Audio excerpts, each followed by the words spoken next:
काल महासभेमध्ये करवाढीचा विषय आलेला होता. त्यावेळी आपण जर बघितलं तर आपल्या पक्षाच्या वतीने देखील आक्रमक भूमिका पाहायला मिळाली. काय नेमकं तुमचं त्यावर मत होतं? कारण का महासभेमध्ये देखील तुम्ही तो विषय उचललेला होता आणि त्याला विरोध प्रखरपणे केला होता.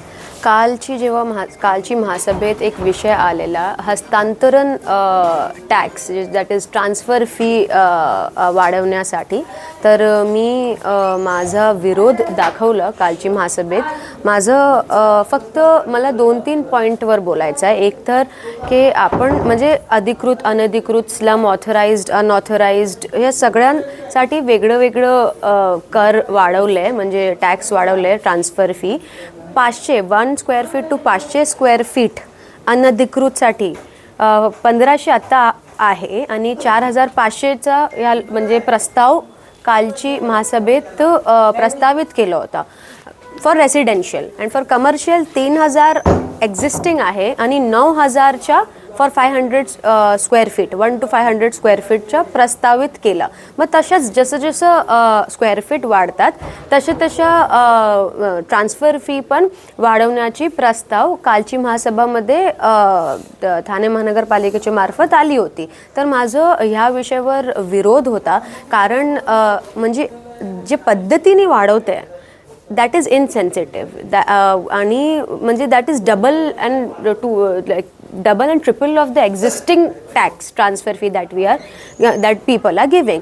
तर that is also violation of Article 21 that gives you protection for shelter.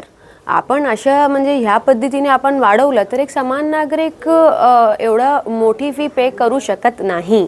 आणि माझं दुसरं एक म्हणणं होतं की एक ठिकाणी आपण अजून एक विषय आहे की पाणीचे जे इंटरेस्ट आहे माफ करण्यासाठी प्रस्ताव केलं होतं. चांगली गोष्टी आहे, पाणीच्या इंटरेस्ट आपण माफ करत आहे. पण एक ठिकाणी आपण लोकांचे भार कमी करतात तर दुसऱ्या ठिकाणी आपण लोकांवर भार टाकतात ना. प्रॉपर्टी टॅक्स वाढून लोकांवर आपण भार टाकतात. मग कान इथून पकडू की तिथून पकडू, लोकांवर तर भार येणारच आहे. This is one part of the tax. आता किती अशी प्रॉपर्टीज आहे ठाणे महानगरपालिकेची ज्याचं आपण मालमत्ताची प्रॉपर्टी ज्याचं शुल्क आपण वाढवत नाही आहे. वाढवायची पण मी बजेटची महासभेमध्ये पण मी सूचना दिली होती, सजेशन दिलं होतं की आपल्याला एक्झिस्टिंग जे ठाणे महानगरपालिकेची प्रॉपर्टी आहे त्याचं शुल्क आपण जेव्हा वाढवलं तर चांगला होईल. आणि आपल्याला माहिती आहे की खूप अनधिकृत इमारती आहे ज्याच्यावर आता टॅक्स लावायला बंद केलेला आहे.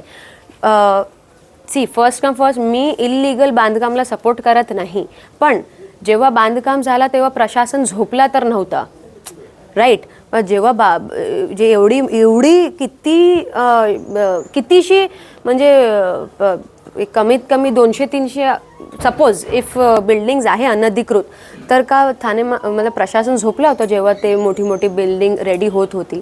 तर आता तर झालं आहे, लोकांनी घरी घेतली. ठाणे महानगरपालिका सर्व्हिस प्रोव्हाइड करत आहे त्या बिल्डिंगला. पाणीची सर्व्हिस पण आपण देत आहे.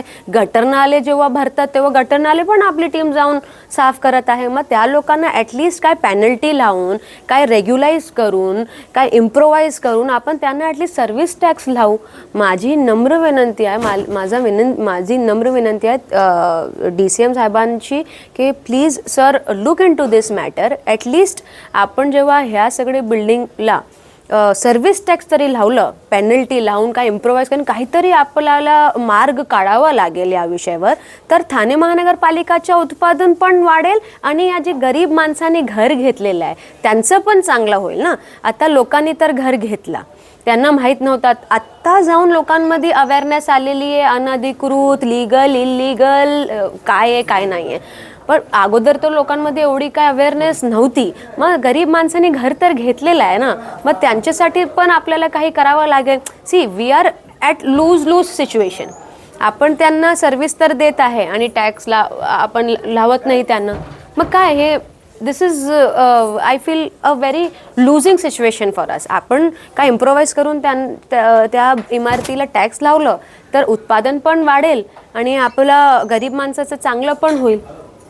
तर माझा विरोध होता कालच्या ह्या टॅक्स वाढवण्याची जी प्रस्ताव दिली ठाणे महानगरपालिकेने. याच्यावर माझं विरोध होता आणि मीडियाच्या माध्यमातून पण मला रिक्वेस्ट करायचं आहे की सर DCM सरांची की sir please look into this matter and एक ठाणेकरांसाठी आपल्याला परत याच्यावर आपण लक्ष दिलं आणि लक्ष देऊन आपण परत डिसाईड केलं की टॅक्सचं काय करायचं तर चांगलं होईल. एकीकडे हे सत्ताधारी निवडणूक माफी देणार आहे आणि दुसरीकडे आता अशा पद्धतीने टॅक्स वाढून एकीकडे ठाणेकरांची कुठेतरी दिशाभूल करतायत का? मला कळतं आहे की ठाणे महानगरपालिकाकडे उत्पादनचे काय मार्ग नाही आहे, पण जेव्हा आम्ही उत्पादनचे मार्ग आपल्याला सुचवतो तर तेव्हा तर आपण लक्ष दिलं तर चांगलं होईल. आणि we can only request and we can only put this in respectives eyesight कि आप लोग इस चीज़ को देखें और इस चीज़ पे ध्यान दें. ज्ञान, मुझे हेल्थ केयर फील्ड में करियर बनाना है, कोई स्ट्रॉन्ग ऑप्शन है? बिल्कुल है. अभिनव इंस्टीट्यूट का BPTH बैचलर ऑफ फिजियोथेरेपी. आजकल फिजियोथेरेपिस्ट की डिमांड बहुत हाई है. कोर्स रिकॉग्नाइज है ना? ऑफ कोर्स, ये इंडिया की लार्जेस्ट मेडिकल यूनिवर्सिटी से एफिलिएटेड है, मतलब स्ट्रॉन्ग एकेडमिक वैल्यू. और करियर अपॉर्चुनिटीज कैसे रहेंगे? बहुत amazing. Hospitals, sports clinics, rehab centres और इवन इंटरनेशनल अपॉर्चुनिटीज भी. और सबसे इम्पोर्टेंट, प्लेसमेंट सपोर्ट मिलेगा? बिल्कुल. एक्सपीरियंस्ड फैकल्टीज और प्लेसमेंट गाइडेंस के साथ स्ट्रॉन्ग करियर सपोर्ट मिलता है. Sounds perfect. मैं आज ही अभिनव इंस्टीट्यूट के BPTH कोर्स के लिए अप्लाई करूंगी. तो वेट किस बात का? BPTH एडमिशंस ओपन है, लिमिटेड सीट्स. अभी अप्लाई करो अभिनव इंस्टीट्यूट में.